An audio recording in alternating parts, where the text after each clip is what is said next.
తెలుగు రాతకు సొగసెక్కువ, తెలుగు రాతకు సొగసెక్కువ, తెలుగు మాటకు శ్రావ్యతెక్కువ, తెలుగు నుడికి వడెక్కువ, మొత్తంగా తెలుగుకు తీపెక్కువ.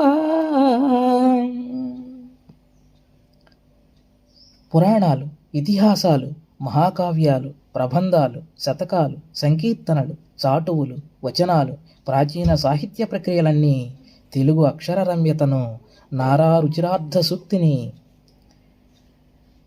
ప్రసన్న కథా కలితార్థయుక్తిని ప్రపంచానికి చాటి చెప్పాయి. ఆధునిక కాలంలో అద్భుతమైన కవిత్వంతో పాటు కథ, నవల, నాటకం, విమర్శ, స్వీయ చరిత్ర, జీవిత చరిత్ర, వ్యాసం తదితరాలన్నీ తెలుగు సాహిత్య మాధుర్యానికి, వైవిధ్యానికి సాక్ష్యాలుగా నిలుస్తున్నాయి.